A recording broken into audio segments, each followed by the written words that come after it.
देश के वित्त मंत्री अरुण जेटली, इनका क्या कहना है ब्रेक्जिट पर, चलिए सुनते हैं। जो विश्व की अर्थव्यवस्था है उसमें स्लो डाउन है, और एक बहुत बड़ी स्लो डाउन का एक अध्याय यह है कि किसी को यह अंदाजा नहीं कि कितना लंबा चलेगा।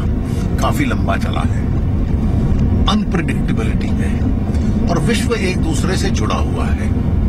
और इसलिए अगर ब्रिटेन एग्जिट करता है यूरोपियन यूनियन से, तो स्वाभाविक है कि उस प्रक्रिया में विश्व की अर्थव्यवस्था में एक भूकंप तो आएगा। अब उस भूकंप का कितना असर पूरी दुनिया में होगा और कितने लंबे अरसे के लिए होगा, क्योंकि दुनिया में स्टॉक मार्केट्स, डोमेस्टिक इकोनॉमी पे असर ना पड़े, लेकिन स्टॉक मार्केट्स, करेंसी मार्केट्स, कुछ समय उसका एक प्रकार से प्रभाव पड़ता है। बिल्कुल, तो असर तो होगा, और इसीलिए जो रूपी सेंसिटिव स्टॉक्स हैं उस पर नर्वसनेस भी है कुछ हद तक। देवेन, इस पर स्ट्रेटेजी क्या होनी चाहिए रूपी सेंसिटिव स्पेस पर?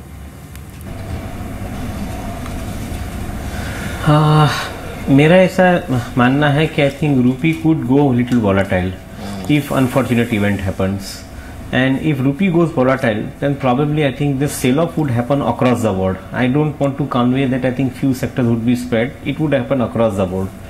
Maybe in some of the cases where they have got the inflow advantages of rupee, they may have relatively less pressure compared to the others. जो companies के कारोबार के अंदर import का component है, जैसे ऑटोमोबाइल बिजनेस के अंदर मारुति जैसी कंपनी के अंदर रूपी का डेप्रिसिएट होना is not a good sign, because I think that will have consequential damages coming on to the business of the company. So वहाँ पे उनको ज़्यादा डैमेज हो सकता है। बट ये पॉसिबिलिटी जो हम डिस्कस कर रहे हैं उसके पीछे एक रीज़न ये कि ब्रेक्सिट होना है। कि ब्रेक्सिट नहीं होता है तो ये पॉसिबिलिटीज़ के ऊपर ज़्यादा चर्चा करने की मुझे at least at this point of time ज़रूरत नहीं लग रही है। Maybe if the event happens we can once again evaluate a fresh and then take a call at such point of time. Alright, चलिए फिरोज़, शुक्रिया हमारे साथ इस बातचीत में शामिल होने के लिए। Deven, quickly one last view from you. Immediately अगर नहीं हुआ ब्रेक्जिट तो उसके बाद निफ्टी 85-8600 तक जाता आप देख रहे हैं क्या? Very good possibility, I think very good possibility, क्योंकि 8300 के आसपास निफ्टी का जो लेवल है वहाँ पे काफ़ी दिनों से मार्केट ने कंसोलिडेट किया है, एक बैरियर के हिसाब से एक्ट हुआ है ये लेवल। मैं ऐसा मानता हूँ कि 8300 को क्लियर करता है मार्केट तो एक बार जो शॉर्ट पोजीशंस है उसके अंदर कवर होने की संभावना ज़्यादा बनती है। At the same time it is coinciding with the new month, derivative month, I think in the next week.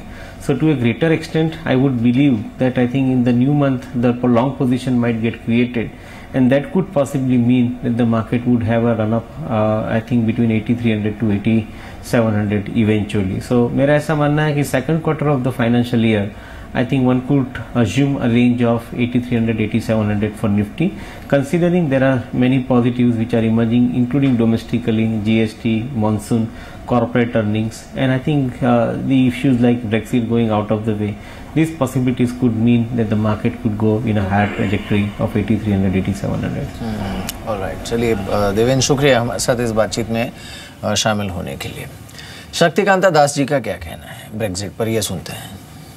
Pound weekend हो जाता है और डॉलर स्ट्रांग हो जाता है तो उसका असर सारे जो डेवलपिंग इकोनॉमीज है, जो इमर्जिंग इकोनॉमीज है, सबके ऊपर आएगा, और सबके करेंसी जो मतलब डॉलर के साथ लिंक्ड है उसमें उनका करेंसी में थोड़ा सा अनसर्टेनिटी आने की, थोड़ा सा डिप्रिसिएशन आने की चांसेस है।